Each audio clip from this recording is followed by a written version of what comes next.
kombucha fridge was leaking again. Third time this month. I was crouched underneath it at 8:02 a.m. with a roll of paper towels and a passive-aggressive Slack from Jack blinking on my phone screen. Team morale down. Maybe we switched to coconut water? Feels more vibrationally aligned. I knew the morale wasn't down because of fermented tea. It was down because we hadn't had a functioning HR department since Eliza quit mid-Zoom call in April and screamed this place is a cult in a WeWork costume. Jack called it a disruptive exit and posted a LinkedIn video about mental wellness in the workplace the next day.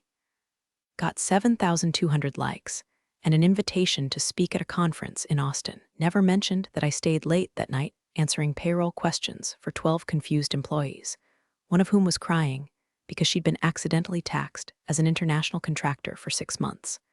That's how it always went. Jack set the place on fire with a flamethrower made of TED Talk quotes and unpaid interns. I followed behind with a mop and an NDA. He wasn't stupid. Jack Kessler knew exactly how to sell chaos as genius, wore too tight turtlenecks and spoke in manic parables. We're not building a product, he'd shout during all-hands meetings. We're reprogramming society's neural expectations. People clapped. I watched our burn rate balloon like a tick on a dog's ear.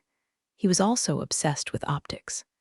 The walls of the office were covered in faux inspirational quotes like fail fast, fail often, and your vibe attracts your tribe, printed in curly fonts next to stock images of mountain climbers and light bulbs. Our product, a B2B SaaS platform for retail logistics, somehow never made it into any of the photos. But Jack's face did, over and over. Mid-laugh, holding a yoga pose on his standing desk, fist bumping the janitor like he was running for tech bro president. I was the opposite. I didn't post selfies. I didn't vibe. Knew how to reconcile the quarterly expense reports after he blew through $26K on a founder soul alignment retreat in Chalum. I'd been here 3 years, long enough to outlive 4 CMOs, 2 data teams, and the time we tried to pay engineers in crypto. I didn't believe in Jack's vision. I just didn't want to be unemployed in my 40s. This week, he was more insufferable than usual. Fortune Business was sending a reporter. Claudia Monroe. Jack kept practicing fake spontaneous moments in front of the mirror in the meditation pod. "Oh, this," he'd say, holding a branded baseball cap. "Just something our interns came up with. We let ideas flow here." Then he'd toss the hat onto a shelf, pause, and redo the whole scene. I walked past that pod 6 times in 2 hours. He was still at it. "Maya," he called out as I tried to escape to the kitchen. We get a few Genzers working near the glass wall when Claudia arrives. Ethnic ones, ideally. Just vibing near the design sprint board. Think diverse innovation. You feel me? I nodded. Of course I felt him. I felt him like a tumor you pretend isn't growing. There was a Slack thread that morning titled "Make Maya Shine Sparkles." His idea of empowerment.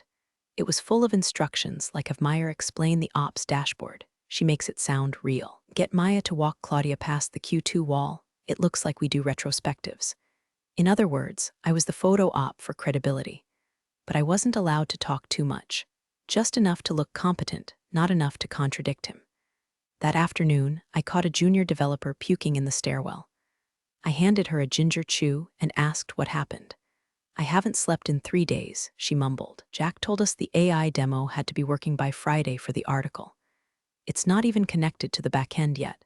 He said, "Just animate some blinking lights if it's not working." I believed it. Last month he tried to claim we had 200 enterprise clients. We had 14. I kept receipts in a folder called for later. I didn't know what later meant yet. Maybe severance. Maybe court. The photographer showed up a day early. Jack lost it. "I'm not in wardrobe," he shrieked, before disappearing into the executive shower with a full ring light and a suitcase labeled Clout Fits. I found myself guiding the photographer through our fake open floor plan, while a product manager ran behind me whispering the QA guy just rage quit. Again. I looked around the glass cage of optimism we called an office. Everyone's smiling too hard, blinking too much. Desks covered in stickers and MacBooks and dreams long abandoned. Jack strutted back out, hair wet, shirt tight, smile weaponized. "This," he beamed, "is what revolution looks like." I smiled too, small, tight, hollow. I was so tired my bones hummed. But I stayed. Because staying felt safer than the fall. because I thought maybe if I held the company up long enough, I could quietly exit with a reference letter and what little dignity I had left. I didn't know yet that in 48 hours, Jack Kessler would fire me in front of a national journalist for poisoning the vibe. I didn't know Claudia Monroe would look right past him, tilt her head slightly, and ask me the sentence that would split my life in two. I think I've found the real story. Are you free to talk? Claudia Monroe arrived with the kind of stillness that made you forget she was there, till you realized she'd already written down the thing you just said in confidence. Tall, dark blazer, no wedding ring, and eyes that moved like a chess player skipping 5 moves ahead. Jack tried to hug her. She dodged it like she'd swatted away a mosquito. "Let's do a quick tour before we sit down," she said flatly, already walking past him. No clipboard, no recorder, just her and a pen. Jack scrambled to keep up. "This is where the magic happens," announced like a game show host, waving grandly at the dev team, who were half slumped behind monitors and visibly trying not to exist. "Say hi to Claudia, everyone," he yelled. A few people raised hands weakly. One guy in QA stared at his screen like it was his last defense against despair. Jack turned to Claudia, grinning. "They're shy. Coders, you know, mad geniuses." She nodded but said nothing. Just looked around. Absorbing. Moved past the conference room where our designer had duct-taped an LED ring light to the whiteboard to make it look more innovation-y. Jack was mid-monologue already. "We've scaled 300% yo-y," he said, voice swelling, "and our churn rate's sub 1%. Industry leading. Honestly, I think we've cracked the code on retention."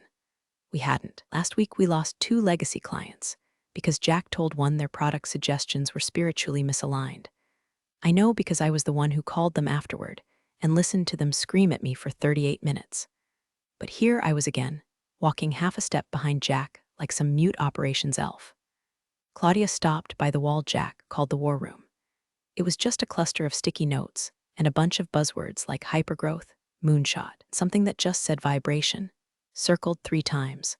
Jack pointed like he was unveiling a Picasso. "We operate lean. We believe bureaucracy is a virus." Claudia raised one eyebrow. "What's your current head count?" Jack didn't skip a beat. 75 if you count contractors. Well, technically 80 if you count our community moderators. We had 43 people on payroll and 3 part-time mods from Upwork who hadn't been paid since April. I opened my mouth to clarify. Jack cut in. "Maya, you've been handling ops. What are we at, like 80, right?" I swallowed it.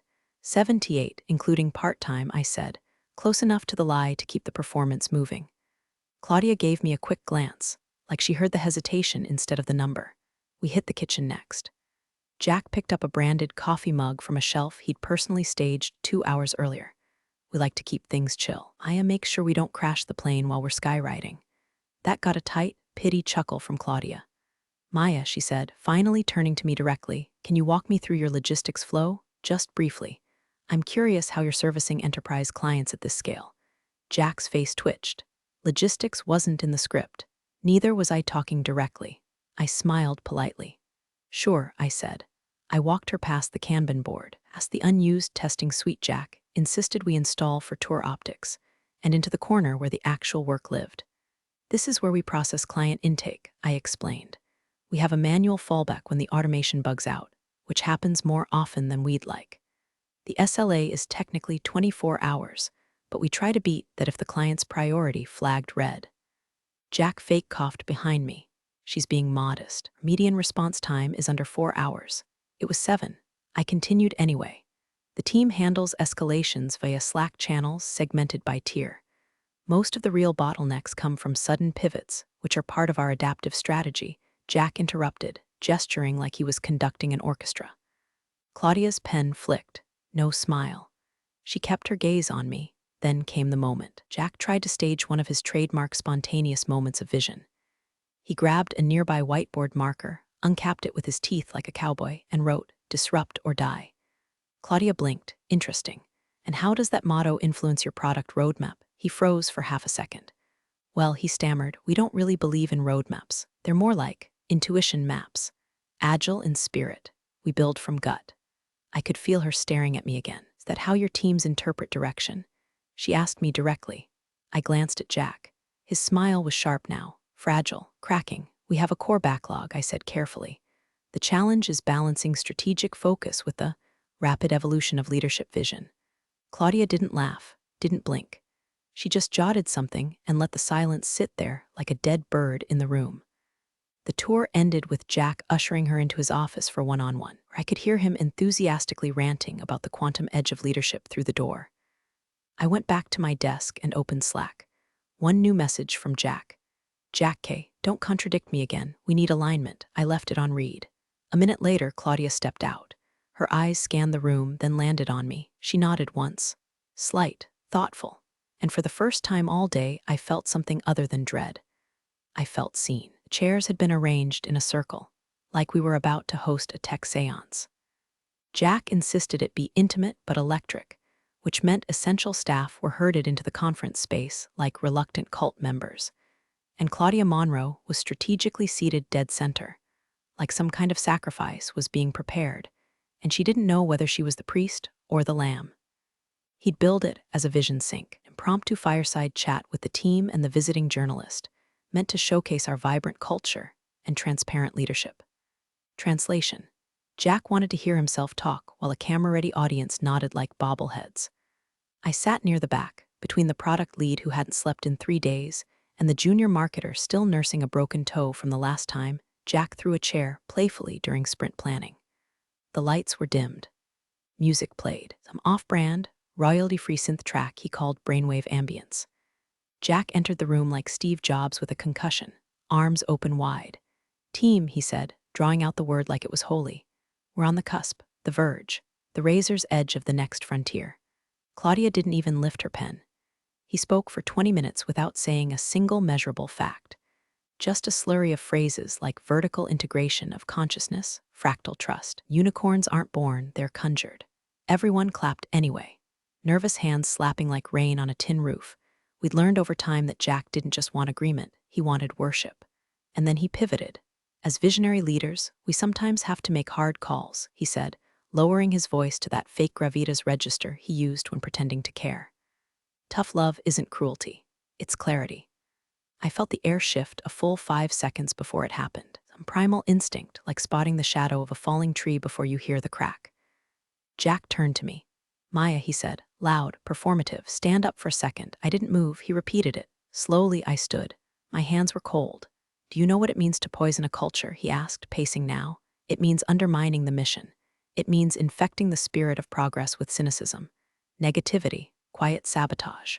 A few heads turned toward me. Confused, alarmed, the marketer beside me held her breath. Jack pointed at the giant screen behind him where he had pulled up a Slack screenshot. One where I gently pushed back on an impossible deadline, saying the timeline was inconsistent with previous scope. This, he declared, is rot. This is what holds us back. This is someone who doesn't believe in what we're doing. Silence. Effective immediately, Jack said, dragging out the words like taffy. Maya Hartman is no longer with the company. Still silence. I didn't blink. I didn't flinch. I didn't look down. He turned to Claudia with a smug little smirk that screamed mic drop. Sometimes you have to cut dead weight to let the rocket fly. He was expecting applause. What he got was Claudia Monroe's voice, sharp, flat, and cold enough to crack the glass. I think I've found the real story, she said. Are you free to talk? Entire room pivoted toward her like plants tracking sudden sunlight. Jack's face twitched, like a glitch in the simulation. What? He stammered. I'm sorry. Claudia stood up, slowly, pen tucked away, eyes locked on me. I asked Maya if she's free to talk, she repeated, about what's actually happening here. Jack's jaw clicked shut. You could hear his teeth grind. A second passed. Then another. I nodded. I'm free. It was like something inside me uncorked. Didn't feel scared. Not anymore. Not humiliated. Just quiet. Solid. Like the ground had finally stopped shaking beneath me. Jack opened his mouth again, probably to pivot into some damage control monologue about visionary disruption and personal growth, but Claudia was already halfway to the door. I followed her. No one said a word, not even Jack. The last thing I saw before I stepped out of the room was my Slack screen still open on my laptop. Okay, we need alignment. And for the first time in years, I realized I was finally aligned with the truth. We met at a coffee shop 3 blocks from the office, the kind of place with reclaimed wood tables, single origin espresso, and bathrooms that required a 4-digit code and a silent prayer. I chose it because Jack hated it, said it smelled like failure and gluten sensitivity. That alone made it feel like neutral ground. Claudia was already there when I arrived, sipping something black and viscous, scanning the room with the stillness of a person trained to watch before speaking. She didn't wave me over, just lifted her chin a quarter inch like a sniper acknowledging another shooter. I sat. She didn't pull out a recorder. That was the first thing I noticed. "We're off the record," she said, "unless you say otherwise." I nodded. My throat was dry, but not with fear. Not anymore. Something else was bubbling up now. Flicker of something I hadn't felt since before I took this job. Agency. "You probably already know most of it," I said. "I know the shape of it," Claudia replied. "I need the bones." We started small. I gave her the sanitized stuff first. Harmless anecdotes dressed in corporate beige. Like the time Jack made us run a 48-hour hackathon because he saw a tweet about hustle culture and wanted to go viral. Half the team pulled all-nighters. He showed up for the final hour, filmed a slow-motion video of himself tossing pizza boxes to interns, and posted it with the caption, "Leadership isn't about being first. It's about being last to give up." He left before the code review, or the time he mandated mandatory gratitude journaling every morning, then threatened to dock bonuses for anyone who wrote fewer than 3 bullet points. When Dev wrote, "I'm grateful I still have health insurance" 3 times and got flagged for performance toxicity. Claudia smiled faintly, but her eyes didn't. She was writing mentally, I could tell, folding the pieces into some larger shape. "He's got charisma," I said, "but it's camouflage. He uses it to distract people from the fact that there's no engine under the hood, just glitter and gas leaks." She leaned in slightly. "Tell me about the churn rate lie." I blinked. "I didn't mention that." "No," she said, "you corrected him yesterday. Subtly. He said sub 1%, you said 7. The way you said it told me it's real." I exhaled slowly. 7.3% last quarter. 10.1 the quarter before that. He rounds down. Then buries cancellations under temporary suspensions in the reports. "Clients ever complain?" "Constantly. We've trained customer success to reroute escalation tickets back into the CRM as feature requests. Jack calls it perception laundering. He's proud of it." She scribbled something invisible into her mind. "And the revenue numbers?" I gave a small shrug.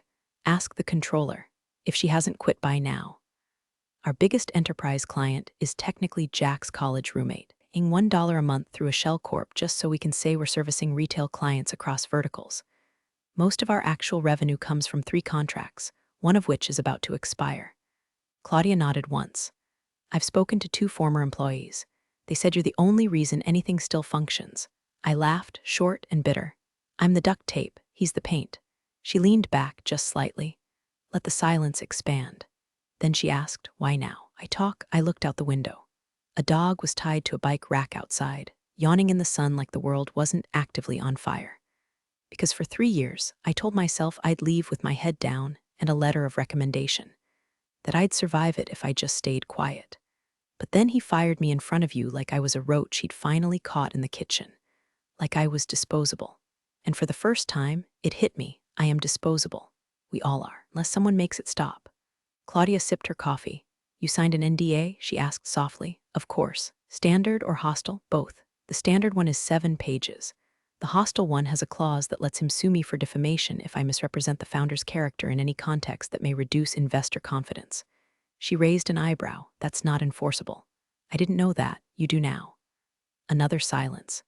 Then she said, "Let's keep it off record for now. If you're willing to share documents, emails, expense reports, anything verifiable, I can work around your name." I hesitated, then reached into my bag and pulled out a flash drive, a small, matte thing. I'd kept it on my keychain for months. Didn't know why. Now I did.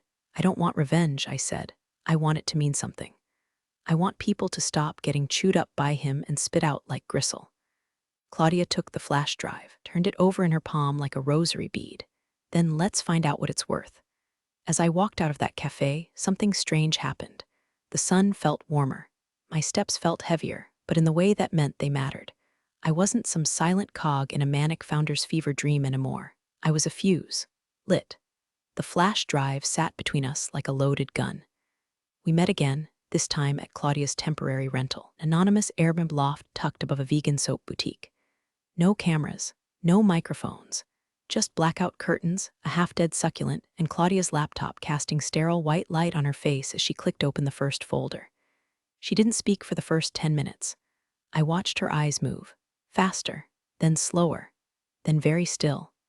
There were screenshots, Slack threads where Jack bragged about creative invoicing to avoid triggering audit flags, expense reports filed under a ghost subsidiary no one else had heard of, a Google sheet titled Roadmap Final Thisone with edits traced back to Jack that showed manipulated investor decks, graphs smoothed, retention rates flattened, one cell literally copy-pasted from a TechCrunch article. Then came the emails. There was one from the vendor in Kansas, an ex-logistics partner who'd refused to sign a retroactive consulting retainer designed to backdate revenue. Jack told him he'd never work in this town again, which was both dramatic and laughably ineffective, given the guy lived in a cul-de-sac outside Topeka. There was another email thread with legal, where Jack demanded language in our customer terms of service be changed to allow retroactive feature removals without client consent, citing the Apple clause as justification. Legal pushed back. 2 of them quit that same month. It was the internal note to finance that made Claudia put down her coffee. Jack Kessler, I don't care if the tool doesn't exist. Bill them for the promise of the feature. Selling belief is the only thing keeping our valuation up. She leaned back, blinked twice, then looked at me like I was radioactive. Maya, she said quietly, this isn't just messy. This is fraud, like actual criminal fraud. My throat tightened. I felt it in my jaw first, then my spine. I'd known, of course, somewhere beneath all the rationalizing and corporate PTSD. But hearing it said aloud, plain and surgical, snapped the bones back into alignment. It started with small stuff, I murmured. Bullshit metrics, a vanity hire, a strategic pivot that was just Jack chasing buzzwords. And then it got darker. It always does. But I was already inside by then, already paid, already complicit. Claudia didn't flinch. You're not complicit, you're evidence. I shook my head. I signed the NDAs. I approved some of those reports. Even if I pushed back, my initials are on the bottom of half the QBR decks. Were you given full information? No. Did you knowingly lie to regulators, clients, or investors? No. Then you're not the one who should be scared. I looked down at my hands. They were shaking. Not from fear, at least not just fear.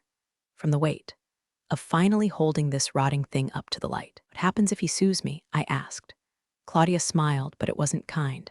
It was surgical. Then I help you countersue. I know 3 firms that love whistleblower cases, especially when there's paper. And Maya, you've got paper. If he pushes this, he exposes himself. She turned the laptop toward me and pointed at the folder list. This is a prosecutor's buffet. Fraudulent billing, misrepresentation to investors, labor code violations. At minimum, it's SEC violation territory. At most, wire fraud. I felt my heart slam into my ribs like it was trying to break out. Claudia closed the laptop gently, like sealing a coffin.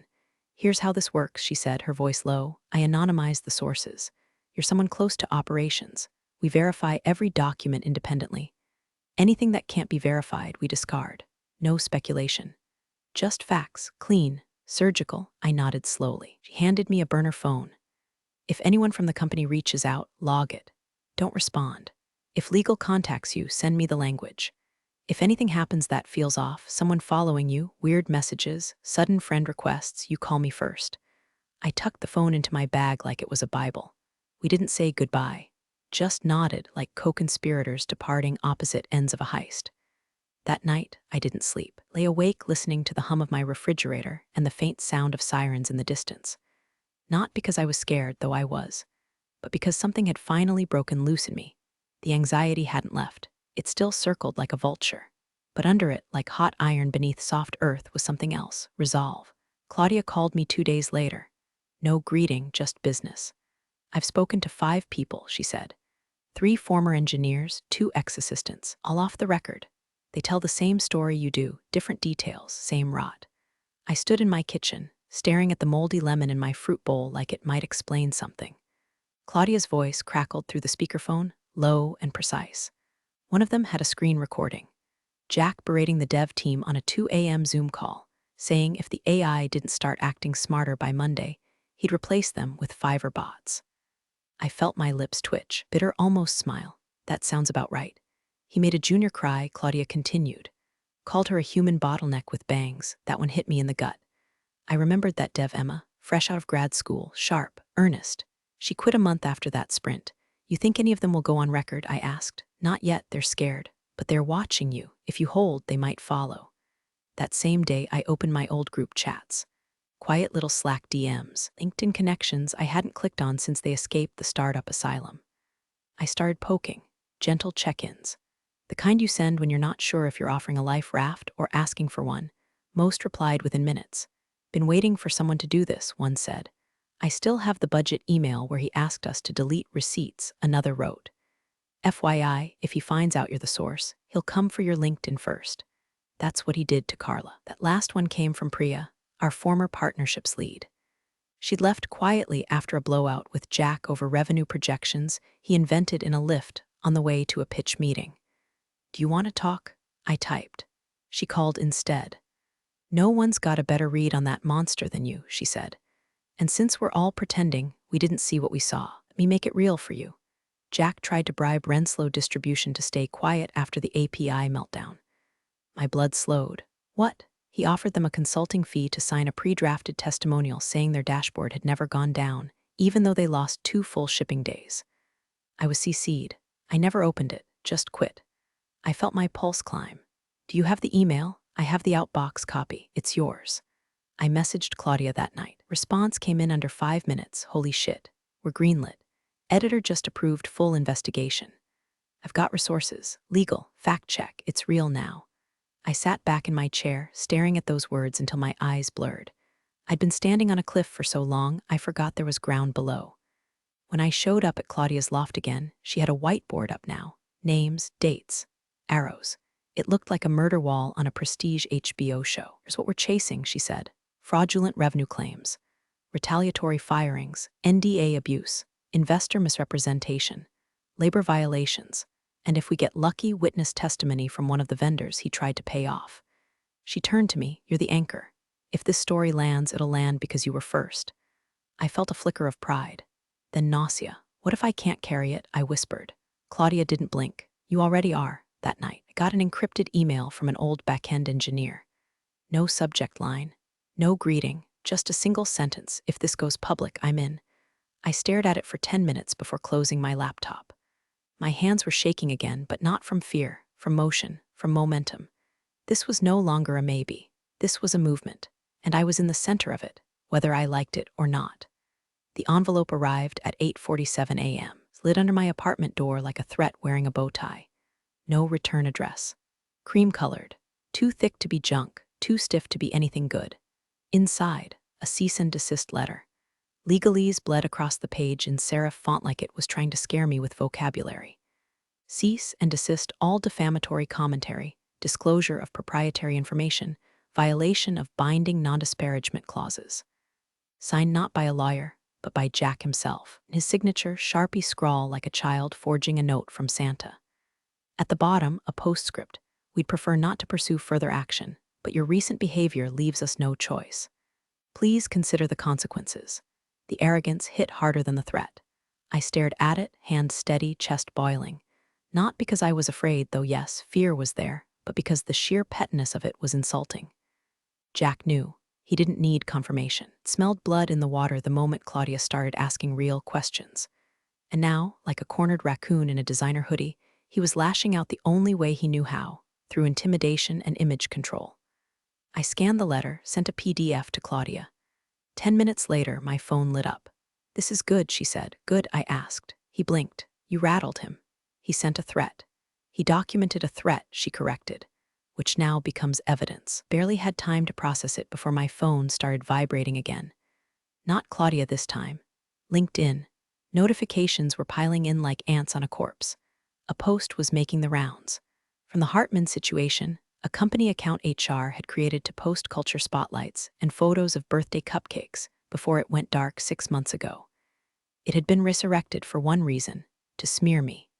The post was a slick slab of corporate poison, saddened by recent events surrounding a former employee who, despite repeated support and opportunities for growth, chose to act in ways that undermined team cohesion and our shared mission.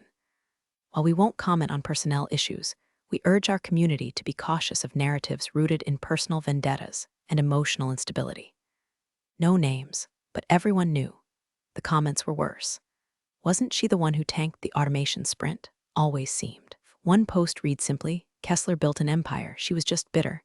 I stared at the screen until the text blurred. Then I shut my laptop, stood up, and screamed. Just once. Raw, hoarse. Into the air of my silent, indifferent apartment. That night, Claudia called again. Her voice had changed. Faster, sharper. "They're moving to preempt us," she said, "trying to discredit you in public before the story drops. That means we're close.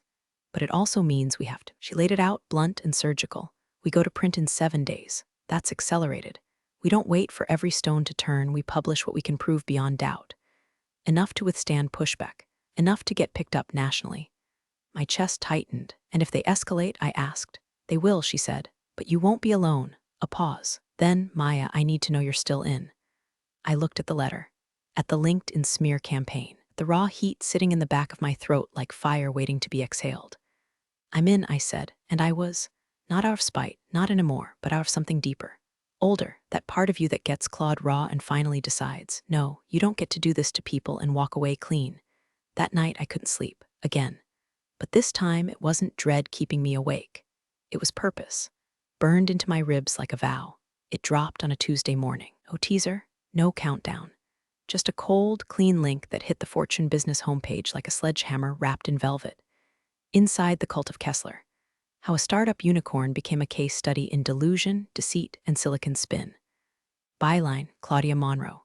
Photos, stylized shots of the office, empty desks, a blurred-out whiteboard with disrupt or DIE barely visible in the background. Subtitle, based on documents, emails, interviews with 12 current and former employees. I was on my 3rd cup of coffee and still in yesterday's sweatshirt when the site crashed under traffic. 5 minutes later, it was back, mirrored on half a dozen syndicate sites. The fire had started. It was 37 pages online, dense, surgical, relentless. The opening anecdote, the day Jack fired me. Written not as drama, but data. My quiet composure in contrast to his performative tantrum. Claudia's observation that no one in the room clapped. That no one seemed surprised. From there, it spiraled outward. Inflated metrics backed by manipulated spreadsheets. Investor decks, faked using marketing graphics repurposed from other startups. A Slack screenshot where Jack demanded an intern fabricate roadmap graphics with more momentum. 3 anonymous engineers confirming the AI feature demo shown to investors was actually a pre-recorded animation. Then came the financials. A vendor listed as external consultants had received 6-figure payments with no clear deliverables and a mailing address traced to Jack's cousin's Airbnb in Flagstaff. Client testimonials allegedly signed under pressure. 2 of them, Claudia confirmed, had never even used the product. But the section that hit hardest, blew the roof off, was the part about culture. Verbatim quotes. HR complaints filed and buried. Anonymous stories of 3 a.m. panic meetings, of employees locked out of email after pushing back, of mandatory gratitude circles turning into loyalty interrogations. One story recounted Jack throwing a stress ball at a designer for using the wrong hex code in a slide deck. And always, beneath it, Claudia's voice. Sharp but restrained. Never sensational. Just deadly precise. At the end, a single pull quote. "It wasn't just dysfunction," said one former operations lead. "It was gaslighting wrapped in glitter. The longer you stayed, the more you doubted your own sanity." That was me, paraphrased, anonymous, but anyone who'd worked there knew. My phone didn't stop buzzing for 6 hours. Text from Claudia first, "We've made impact." Then another 2 minutes later, "Editor says it's going national." Picked up by 3 outlets already. TechCrunch wants to do a follow-up. LinkedIn exploded. But this time, not with smears. People started posting their own stories, quiet comments. "I saw it too, I was there. This piece says what we couldn't." One engineer who'd left a year before shared a link with the caption, "Now maybe I can sleep again." I kept scrolling, fingers numb, half in shock, half vibrating with adrenaline. The official company account, silent. No rebuttal, no legal statement. Just radio silence while their logo burned in digital effigy across Twitter, Reddit, every Slack workspace in tech. By noon, a board member had resigned to focus on other ventures. By 3, someone leaked a screenshot of Jack's private Discord server, where he called the article "A Witch Hunt by Bitter Feminists" and threatened to sue every last snitch into dust. That helped. By sunset, #Kessler cult was trending. I sat in my apartment, blinds drawn, door locked, phone on silent, watching it all unfold like I'd dropped a lit match in a paper jungle. Vindication didn't feel like fireworks. It felt like quiet, like standing still after years of being pulled by invisible ropes. But under the stillness, something else stirred, something coiled, uncertain. Because this wasn't the end. Jack wasn't gone, not yet, and I wasn't safe. Not yet. 1 month later, I stood in line at a grocery store, holding oat milk and a bruised avocado when I saw it. Fortune Business. Center rack, glossy and smug. Cover headline, the woman who brought down a tech giant. The photo was grayscale. A silhouette against a glass conference room. My posture, my hair, my goddamn boots. Blurred face, anonymized. But to anyone who'd ever walked those hallways or shared a Slack channel with me, it might as well have been a mugshot with my name etched in neon. I grabbed the magazine and flipped to the feature. 7 pages. Full spread. Subhead, an exclusive look inside the unraveling of one of tech's fastest rising unicorns, and the quiet force who lit the match. The article didn't repeat Claudia's original investigation. It expanded it. More sources had come forward. On the record this time. Engineers, account managers, even a junior investor who admitted they'd been told to stop asking questions and enjoy the ride.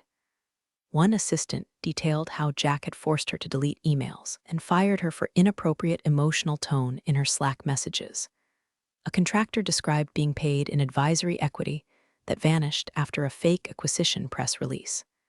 The story didn't end with Jack's downfall. It began with what followed. The board held an emergency vote 2 weeks after the article dropped. Jack was stripped of authority, then of title, then of access. His keycard was deactivated while he was still giving a fireside chat at a self-organized founder retreat in Sedona. The SEC opened a preliminary investigation. So did the IRS. Half the investors fled within 72 hours of the follow-up report.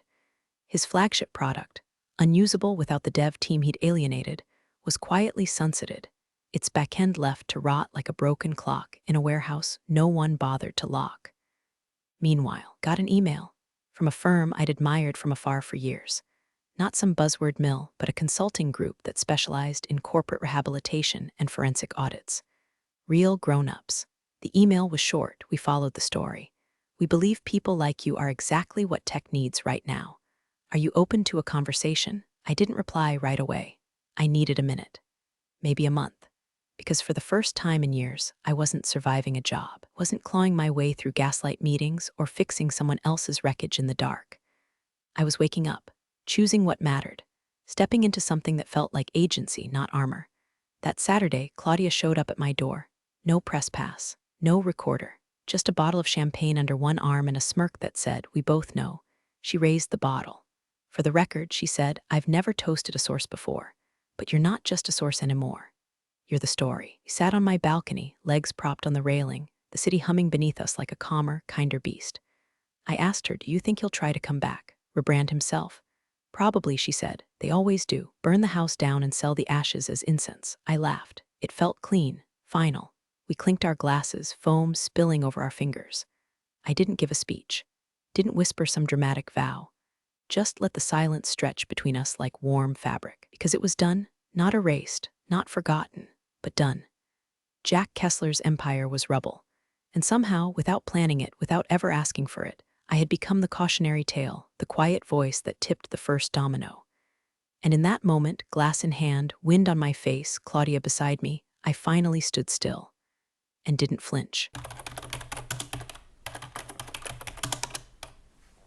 You're the real stars of the corporate jungle. Thanks for watching.